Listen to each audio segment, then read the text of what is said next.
بتحارب العالم بمساعدة تنين أسطوري علشان تنقذ أهلها من الموت. حكايتنا النهاردة بتتكلم عن أسطورة التنانين السحرية اللي قدرت تنقذ ممالك كتير من وحوش الدرون بعد ما استخدموا السحر بتاعهم وحولوهم لحجارة، وكل ده بفضل بنت صغيرة. وعلشان تعرف أنا أقصد إيه، يلا بينا نبدأ فيلمنا النهاردة. فيلمنا بيبدأ في مدينة اسمها الكوماندرا، واللي كان أهلها عايشين في سلام دايم بفضل تنانين أسطورية بيحموهم. ومن كتر ما التنانين كانت قوية كانوا بيعتمدوا عليهم في كل حاجة. التنانين دي كان عندها قوة سحرية كبيرة بتقدر تتحكم في كل حاجة في الكون، زي مثلا بيعرفوا ينزلوا المطر أو يغيروا الجو أو حتى يولعوا النار من غير سبب. كل تنين كان ليه القوة الخاصة بيه ومختلفة عن زميله. الحياة كانت سهلة وبسيطة بفضل التنانين دول اللي كانوا بيعملوا كل حاجة، لحد ما فجأة ظهرت وحوش بيطلقوا عليها اسم الدرون. الدرون مش بس كان اسمهم وحوش وخلاص أو بيقدروا يفترسوا غيرهم، دي كان عندهم قوة سحرية هم كمان. القوة دي عبارة عن تحويل الناس لحجارة. وقتها البشر ما كانوش عارفين يقفوا قدام الدرون بأي طريقة، فاستعانوا بالتنانين علشان يساعدوهم. لكن حتى التنانين ما كانوش عارفين السكة اللي يقدروا يهزموهم بيها، وكل ما يتواجهوا في معركة كانت الدرون تفوز بيها. مش بس كده، الدرون قدروا يقضوا على كل التنانين الموجودة ويحولوهم لصخور حجرية، ما عدا تنينة واحدة اسمها سيسو اللي قدرت تجمع قوة أكتر من تنين واحد جوه بلورة سحرية وتسخرها في خدمتها علشان تقضي على الدرون. ومن وقتها وهي حابسة الدرون وهزمتهم. لكن سيسو اختفت من اللحظة دي ومحدش يعرف مكانها فين، والبلورة السحرية اللي صنعتها لسه موجودة في المدينة علشان تحمي المكان. وده لأن البلورة لو اتكسرت الدرون هيرجعوا من جديد وهيرجعوا يهاجموا البشر، ومفيش أي سلاح يقدروا يهزموها بيه غير البلورة. وكمان عادش فيه تنانين يقدروا يساعدوهم. لكن زي ما البلورة كانت مفيدة ليهم كانت ضارة برضه، لأن البشر بقوا طمعانين في البلورة وكل واحد عاوز ياخدها عنده. ومن وقتها يا سيدي والحروب بقت قايمة ما بينهم، والسلام بقى سلام مؤقت. وبسبب الحروب دي المدينة أو المملكة كلها اتحولت ل5 ممالك، كل مملكة اتسمت على اسم تنين من اللي كانوا بيحموهم. الفكرة بقى ان البلورة تبقى موجودة في مملكة القلب اللي هي أصل الممالك كلها واللي متحوطة بيهم كلهم. وبسبب الحقد اللي في قلوب الممالك التانية، أو ان مملكة القلب كانت دايما في ازدهار، فكانوا مفكرين ان ده بسبب البلورة السحرية، وده زود حقدهم وكرههم لمملكة القلب، وبقوا عاوزين يسرقوا البلورة علشان ممالكهم تبقى مليانة ازدهار هم كمان. كل اللي حكيناه ده بقى كان في الماضي. تعالوا بينا بقى نتفرج على قصتنا النهارده ونشوف ايه اللي هيحصل. بنقابل بطلتنا رايا وهي طفلة صغيرة، وبنشوفها وهي داخلة كهف جوه الجبل وبتتسحب كده علشان تعمل حاجة، وبيساعدها في الموضوع ده حيوانها الأليف توك. توك بقى ما كانش معروف هو نوعه ايه بالظبط، هو كان شبه اسمه، وفي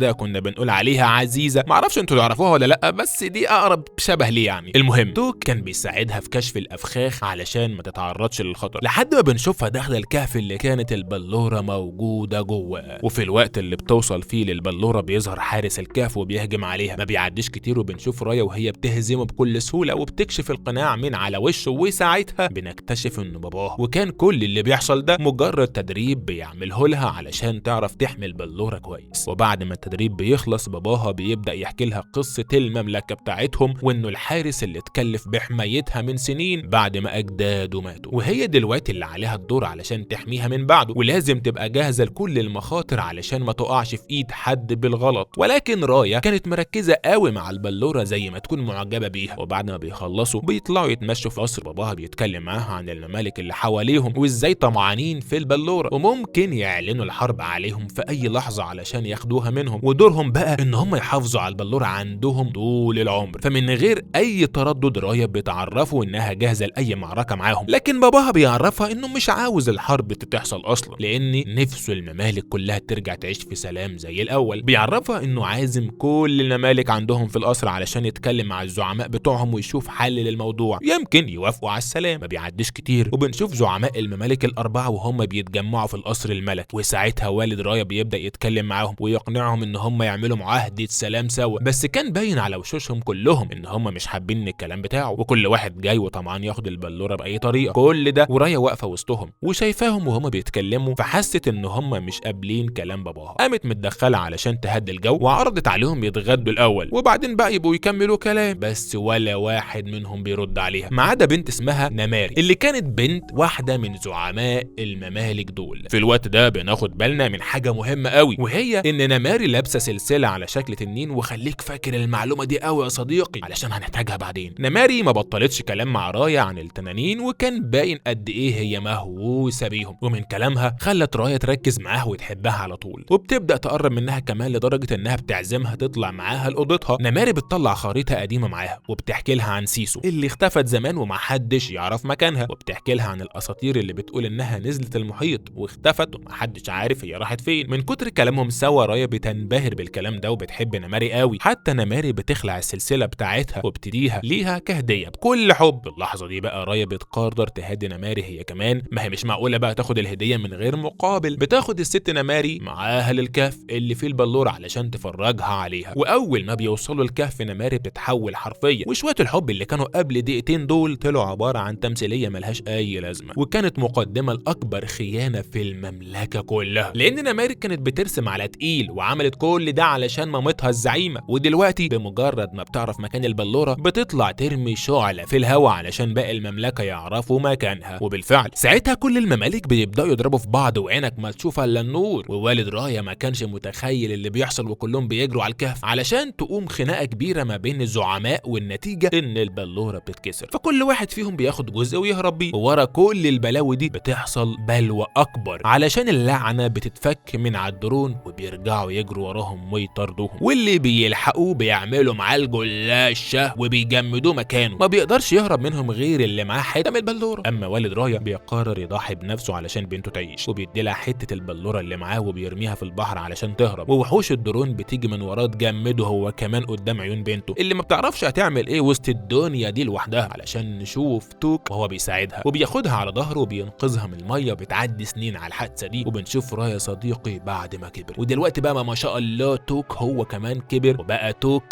ورايا راكب بقى فوق ظهره وبتلف في كل مكان علشان تدور على مكان التنينه سيسو، لان الامل الوحيد فيها دلوقتي بعد ما البلوره اتكسرت، لكن طول الطريق كانت شايفه الخراب اللي وحوش الدرون عملته، وان هم حولوا معظم البشر لحجر. فالمكان كان عباره عن صحراء حرفيا، وبيبقى معاها خريطه ماشيه عليها لحد ما بتوصل لمكان النهر اللي التنينه سيسو فيه، بس بتتفاجئ بالنهر ده وهو عباره عن صحراء كانش فيه نقطه ميه واحده، وفجاه بيظهر قدامها وحش الدرون، لكن رايا بتطلع جزء البلوره اللي معاها وبتواجه بيه، ولما الوحوش بيشوفوا بيخاف منه وبيهرب على طول، وبعدين بترجع تركب توك مره تانيه وهي بتتكلم معاه. بنعرف انها لفت على كل انهار المملكه علشان تلاقي سيسو، لكن مفيش امل، ما عادش قدامها غير نهر واحد اللي وصلت له دلوقتي. بتتفاجئ بسفينه عملاقه مهجوره مركونه في الصحراء، بتدخل تقعد جواها وهي ماسكه سلسله التنينه سيسو، وبتتمنى لو تشوفها او تظهر لها بسرعه. بتبقى متاثره جدا وهي بتتكلم وانها قد ايه تعبانه من غيرها وعماله تلف كتير وبرضه مفيش امل. فجاه المكان بيقلب لضباب وبتظهر التنينه سيسو جوه السفينه، لكن سيسو كانت مهيبره حبتين وتحس انها عبيطه شويه كده، او زي ما تقول كده يعني كانت مبسوطه ان في حد من البشر لسه مستنيها وبيحبها، لكن رايا كانت زعلانه على اللي حصل لها. بتحكي لها على اللي البشر عملوه في البلوره وانها اتقسمت لاجزاء، وبتطلع لها الجزء اللي معاها وبتطلب منها تعمل بلوره تانية، فبتصدم سيسو وبتعرفها ان مش هي اللي عملت البلوره دي، وانها عباره عن خليط من قوه تنانين كتير ودول ما عادوش موجودين دلوقتي. معنى كده ان البلوره دي عمرها ما هتتعوض تاني لان ما عادش تنانين غيرها. بتبدا سيسو تحكي لها عن اخواتها اللي جمعوا قوتهم السحريه كلها وادهم لها علشان تستخدم، لكن بعدها على طول اتحولوا لحجر، فبتطلع رايا بالجزء وبتديهولها، ولكن بتتفاجئ لما بتلاقيها منوره. وقتها سيسو بتعرفها ان السحر ده كان بتاع اختها الصغيره، وان كل جزء في البلوره كان خاص بسحر معين، يعني مثلا في جزء يخليها تنور، وجزء يخليها تتحول لبني ادمه، وجزء تاني يساعدها على الاختفاء، وحاجات كتير من كده. ولما رايا بتسالها عن نوع السحر اللي بتتميز بيه، سيسو بتقول لها انها سباحه ماهره تقدر تعوم بسرعه كبيره، ولكن رايا كانت بدات تفكر شويه وعرفتها انها طالما نورت بسبب جزء من البلوره يبقى اكيد مرتبطه بباقي الاجزاء، يعني لو جمعوا كل الاجزاء مع بعض يقدروا يقضوا على وحوش الدرون من تاني. في نفس اللحظه بنشوف نماري في نفس المنطقه وهي بتدور على سيسو، وواضح انها كانت بتلف على سيسو من زمان هي كمان، بس ما بتلاقيهاش لان رايا اخذت سيسو وهربت من المكان. وبيبداوا رحلتهم في تجميع البلوره، واول منطقه بيروحوها هي ارض اللي بيكتشفوا ان كل سكانها اتحولوا لحجر، لحد ما بيوصلوا للزعيمه بتاعه المملكه وبيلاقوها متحوله وفي ايديها جزء من البلوره، فرايا بتروح تاخد الجزء ده وبتديه لسيسو، وبكده تبقى قدرت تجمع قطعتين من البلوره، والقطعه دي بقى اول ما سيسو مسكتها اتحولت لبني ادم. فرايا انبهرت بالسحر ده وكررت عليها نفس السؤال من تاني، وبرضه سيسو ردت عليها بنفس الاجابه انه سحر واحد من اخواتها. بتبقى مبسوطه قوي انها تقدر تمشي براحتها زي الناس، ولكن لكن فجأة بتظهر نماري هي وجيشها وبيحوطوهم من كل مكان. طبعا نماري ما كانتش عارفة سيسو لأنها شكلها بشري دلوقتي، علشان كده طلبت من رايا تديها الخريطة بتاعتها علشان ترجع تدور على سيسو. فرايا ما أخرتش طلب وحدفت لها الخريطة وخدت سيسو وهربت على ظهر توك لحد ما بيوصلوا لمركب صغيرة وسط النهر اللي بيتفاجئوا إن القبطان بتاعها عبارة عن طفل صغير اسمه بون. وساعتها رايا بتطلب منه يوصلهم لأرض المخلب، لكن بون ما بيرضاش ولسه بتطلع له حاجة علشان تديها له. أول ما بيشوفها بيوافق على طول. وفي الوقت ده بتظهر نماري هي ورجالتها وكانوا قربوا قوي منهم. فسيسو ما بتستناش وبتقوم نطة في المية ومشغلة أكبر سرعة عندها وزقة المركب وسط المية علشان يهربوا من نماري على آخر لحظة. رايا بقى ما كانش شاغل بالها غير إن حد يعرف حقيقة سيسو وإنها تنينة مش بني آدمة. بقت تتحايل عليها علشان ترجع لشكل البشر وتركب معاهم، وأخيرا بتقتنع بكلامها وبتتحول وتطلع تقعد معاهم في المركب. وساعتها لقوا بون محضر لهم أكل كتير. سيسو نزلت دش فيه ولا كأنها أكلت من سنين، عكس رايا اللي كانت خايفة تقرب منه علشان شكله يكون حاطط لهم حاجة. لحد ما أخيرا بيوصلوا لمملكة المخلب، بس الوقت كان اتأخر. فرايا بتقرر تسيب سيسو مع بون في المركب وتنزل تدور لوحدها على البلورة، لكن بون بيستغل الفرصة وبيطلب منها مبلغ زيادة مقابل انه يستناها. وطبعا رايا بتوافق علشان تطمن على سيسو وبتنزل تتمشى في المدينة وهي مش عارفة تروح فين، لحد ما قابلت طفلة صغيرة بتعيط لوحدها في الشارع. فراحت تسألها عن أهلها علشان ترجعها ليهم، لكن اتفاجئت بثلاث قرود بيسرقوا منها قطع البلورة وبيهربوا. تطلع تجري وراهم لحد ما بتمسكهم وبتعرف انها اتخدعت مرة تانية. بعد ما بترجع بقطع البلورة بتتكلم مع الطفلة وبتسألها عن أهلها، فبتعرف انها وحيدة زي حالتها واهلها كلهم اتحولوا لحجر. فبتصعب عليها وبتقرر تاخدها معاها. في نفس الوقت كانت سيسو عاوزة تشتري حاجات كتير قوي من المدينة بس مش معاها فلوس. فبون قال لها ان عندهم عرف بيتعاملوا بيه، وهي ان هم بيشتروا اللي عاوزينه وبيقولوا هيبقوا يسددوا بعدين، حاجة كده زي وعد بينها وبين البياعين علشان يوافقوا يدوا لها اللي عاوزاه. بتفرح سيسو بكلامه وبتقرر تنزل تشتري كل اللي نفسها فيه. بتعمل زي ما قال لها بالظبط، لدرجة انها بتشتري حاجات كتير بس البياعين بيتلموا حواليها علشان يطلبوا فلوسهم، وده لانهم ما يعرفوش هي مين، لولا ست عجوزة بتظهر وبتدافع عنها. بتقول لهم انها ضيفة ولازم يكرموها. بتاخد سيسو معاها وبتمشي، وبتطلع الست دي معاها جزء من البلورة وكمان معاها وحش من وحوش الدرون بتهدد بيه سيسو. بتطلع عارفة انها تنينة وعاوزاها تدلها على باقي قطع البلورة والا هتستعمل وحش الدرون وتخليه يحولها لحجر. في نفس الوقت كانت الطفلة دلت رايا على كان الحارس اللي معاه جزء البلورة، لكن اول ما وصلت له لقيته اتحول لحجر، ولقيت واحد معدي من جنبه فسألته عن اللي معاه الجزء ده دلوقتي، فعرفها انه مع الست العجوزة. وقتها رايا راحت علشان تجيبه منها، اتفاجئت انها حابسة سيسو عندها. بتنقذها بسرعة وبتقدر تسرق الجزء الثالث وبتهرب. ولما بتسلم الجزء ده لسيسو بنكتشف انه خاص بقوة سحرية بتقدر سيسو تستخدمه علشان تحول المكان لضباب. بعدين بيهربوا كلهم من المركب وبياخدوا معاهم الطفلة الصغيرة وبدأوا رحلتهم للأرض الثانية اللي كان عليها الدور. المرة دي هي أرض العمود الفقري، لكن ما كانش حد باين خالص أول ما وصلوا. وسيسو من كتر ما هي مأمنة ومسلمة لكل حاجة بتروح تخبط على الباب، بس بتكتشف انه فخ وبيقعوا هما الاتنين فيه. وعلى ما بيفوقوا بيلاقوا نفسهم متكتفين بحبل ومتعلقين في سقف بيت قديم، وبيظهر قدامهم راجل ضخم ماسك عصايه كبيره وبيهددهم يقولوا له على مكان باقي القطع. وبنكتشف بقى من كلامه ان ارض العمود الفقري كلهم اتحولوا لحجر وما عادش فاضل غير هو بس. لكن ما بيعديش كتير وبيظهر توك ومعاه الطفله علشان يساعدوا رايا وسيسو يكتفوا الراجل وبياخدوا منه القطع اللي معاه. بس بيتفاجئوا ان نماري وصلت هي كمان وواقفه على الباب وبتحوط البيت كله، وهي بتطلب منهم يسلموها رايا والا هتقتلهم. وقتها رايا قررت تخاطر بروحها وتطلع تقابلها لحد ما سيسو تاخد الباقيين ويهربوا من هنا. سابتهم يجمعوا بعض وخرجت، وهي تتعامل بقى مع نماري وتعطلها على قد ما تقدر. بس نماري كانت شرانيه قوي، بتنزل ضرب في رايا وقت ما كانت سيسو تهرب وشافتهم، فبتصعب عليها وبتقرر تساعدها. وقامت متحوله لشكلها الحقيقي وكانت خلاص هتهجم عليها، لولا انها شافت نماري مبهوره اول ما شافت شكلها، فما رضتش تاذيها واكتفت باستخدام سحر الضباب علشان يعرفوا يهربوا. بعد ما بيرجعوا للمركب الكل كان متفاجئ ان سيسو هي التنينه الاسطوريه. كلهم قرروا يساعدوا رايا طالما ماشيه معاها. ساعتها الراجل الضخم قام مطلع حته البلوره اللي معاه ومديها لها، وطبعا سيسو اخدتها على طول علشان نكتشف انها خاصه بقوه المطر، ويا دوب بتمسكها من هنا السما بتمطر من هنا. بيرجعوا يكملوا طريقهم من تاني لمملكه الناب علشان نعرف ان ما عادش فاضل غير جزء واحد بس والبلوره تكتمل وسيسو تسترجع قوتها الحقيقيه وتهزم الدرون. بس المره دي كانت اصعب رحله علشان ارض الناب تبقى ارض نماري ومامتها. بتبدا رايا تحط خطتها علشان يشوفوا هيدخلوا المملكه ازاي. بتعرفهم ان وحوش الدرون ما قدروش يدخلوا المملكه دي بالذات لانها متحوطه بالميه من كل اتجاه. الست سيسو بقى بتخش في نص الكلام وبتقترح ان هم يقدموا هديه لنماري مقابل انها ترجع لهم جزء البلوره. ولما تشوف الهديه بتاعتهم هتفرح قوي وترجع لهم البلوره. غلبانه قوي سيسو دي، ما تعرفش حقيقه نماري عامله ازاي. المهم رايا بترفض الاقتراح ده وهي بتتريق على سيسو، خاصه انها فاكره اللي نماري عملته فيها من زمن. ساعتها سيسو طارت بيها فوق المملكه وخلتها تلف في كل حته علشان تعرف تاريخ المملكه كان عامل ازاي. وقتها رايا عدت على تمثال باباها الحجري وصعب عليها حالته وانها مش قادره تنقذه، وبتتمنى ان كل اللي هي فيه ده يخلص بسرعه علشان يرجع لها تاني. ولما سيسو اخدت بالها خدتها لبيتها القديم وفرجتها على اخواتها التنانين اللي اتحولوا هم كمان لحجر، وبقت تحكي لها كل اللي حصل زمان وان كل اخواتها جمعوا كل قوتهم وسلموها لها علشان تستخدمها توقف وحوش الدرون، وان هم وثقوا فيها وامنوا بيها برغم انها كانت اقل واحده فيهم وما كانتش قادره تتحمل مسؤوليه حاجه، لكن في النهايه قدرت تستخدم القوه دي وتكون البلوره اللي من خلالها حبست كل الوحوش الدرون وعرفتها ان كل الكائنات دول غامروا بحياتهم علشان الارض تعيش في سلام، وان مش معنى شخص طلع وحش يبقى الكل وحش. وقتها رايا افتكرت حلم باباها اللي كانت نسيته انه يخلي العالم كله يعيش في سلام. في نفس الوقت كانت نماري رجعت لمامتها تحكي لها اللي حصل، ولكن المفاجاه ان مامتها كانت عارفه اللي بيحصل كله اصلا. وقتها نماري بنت على حقيقتها بقلبها الطيب، وانها لما شافت سيسو حلمت انها توحد العالم ده كله من تاني وان هم يقدروا ينقذوا كل الناس اللي اتحولوا لحجر. لكن مامتها عرفتها انها لو عملت كده مش هتقدر تحكم العالم كله، وبيبان نيه مامتها السيئه انها مش عاوزه سلام تاني. في الوقت ده بنرجع من تاني لرايا اللي غيرت نظرتها للحياه وقررت ترجع تثق في الناس من تاني، فقامت بعت القرود بالسلسله بتاعه نماري ليها عشان تفكرها بصداقتهم القديمه. واول ما نماري شافت السلسله عرفت ان رايا بتحاول تعمل صلح معاها وبتفهم انها عاوزه تقابلها علشان تساعدها. فنماري عملت نفس اللي عملته زمان وقامت مولعه الشعله علشان تعرفها انها موافقه. تاني يوم رايا قررت تروح تقابلها لوحدها وفرجتها على البلوره اللي فاضل فيها القطعه اللي معاها بس. ولما سيسو بتظهر قدامها نماري بتتغير فجاه وبتطلع القوس والسهم بتوعها وبتوجههم ناحيه سيسو وبتقول لهم انها لو ما خدتش البلوره كلها هتقتلهم دلوقتي. وقتها رايا بتحس انها كانت غلطانه لما رجعت تثق فيها من تاني، لكن سيسو حاولت تتكلم مع نماري بهدوء بس نماري وجهت لها السهم بتاعها وكان باين انها متاثره بيها. فرايا ما كانتش تعرف نيتها ايه وخافت على سيسو فقامت حتفاها بحاجه. وقتها القوس ضرب سهم في سيسو خلاها تقع في النهر، واول ما سيسو بتقع في الميه كلها بتبدا تجف من المكان وبيبدا يظهر وحوش الدرون وهو اقوى من الاول لان ما عادش في حد يقدر يوقفه. بيبدا نور البلوره يقل واحده واحده وبكده يبقى ما عادش في سحر تاني. في الوقت ده رايا بتقرر انها تنتقم من نماري وخلت الكل بيهرب من الدرون وراحت هي للقصر بتاعها علشان تقتلها. واول ما دخلت لقت والده نماري وهي متحجره، فقامت معركه شرسه بينهم هما الاثنين. بس رايا كانت متضايقه جدا من نماري ومن كتر ما هي مش بتفكر بتضربها ضربه قويه توقعها على الارض ولسه هتخلص عليها نماري بتقول لها انها ما كانتش تقصد تقتل سيسو. فرايا ما رضيتش تعمل لها حاجه ورجعت تدور على اصحابها علشان تنقذهم، لكن نماري راحت وراها هي كمان علشان تساعدها بس اكتشفت ان كل البشر اتحولوا لحجر وبكده ما عادش فاضل حد على قيد الحياه. ولما اتحاوطوا بوحوش الدرون كانت قوه البلوره بدات تقل وخلاص كلها حاجات بسيطه والوحوش هتقضي عليهم هم كمان. وقتها رايا افتكرت كلام سيسو معاها وانها لو جمعت البلوره مع بعض هتقدر ترجع بسحرها من تاني، فطلبت من صحابها ان هم يسلموها القطع بسرعه قبل فوات الاوان وعرفتهم ان قوه البلوره مش في السحر بتاعها ده علشان قوه الاتحاد والثقه المتبادله اللي ما بينهم. مع اخر محاوله بتسلم نماري البلوره كلها علشان تتصرف وده قبل ما تتحول لحجر على طول بعدها. فنماري بتبدا تفكر تتصرف ازاي خاصه انها خايفه ومتوتره جامد، ولما بصت على رايا حست انها لازم تعمل حاجه صح في حياتها فاستجمعت قوتها وقامت مجمعه البلوره مره تانية وقبل ما تتحول لحجر على اخر لحظه بتقدر تجمعها جديد. وساعتها قوه البلوره بترجع تشتغل من تاني وبتطلع طاقه كبيره منها بتشيل الدرون من على وش الارض وكل اللي كانوا متحولين لحجاره رجعوا لطبيعتهم من تاني واللعنه اتشالت من عليهم بما فيهم اخوات سيسو هم كمان. وبترجع التنانين للحياه مره تانية بفضل سيسو ورايا وشجاعتهم، لكنهم بيتصدموا لما بيعرفوا ان سيسو ماتت وهي بتنقذهم فبيقرروا كده في لقطه خزعبليه انهم يرجعوها من الموت. استغفر الله العظيم يعني مش هنا. ومن هنا بقى كل واحد كان ليه اسره بيرجع لها من تاني. الراجل الضخم وبون حياة رايا لما بترجع لمملكتها بتلاقي باباها مستنيها وبخير. في اللحظه المؤثره دي بتظهر سيسو وبتشكر رايا على شجاعتها واللي عملته علشان تنقذ العالم كله وبتقول لباباها انه لازم يفتخر بيها. وفي النهايه بنشوف كل الممالك وهم متجمعين سوا بعد ما عرفوا ان مفيش حل للحياه غير السلام. حد هنا بيخلص فيلمنا النهارده، اتمنى يكون عجبكم واستنونا في فيلم جديد. يلا سلام.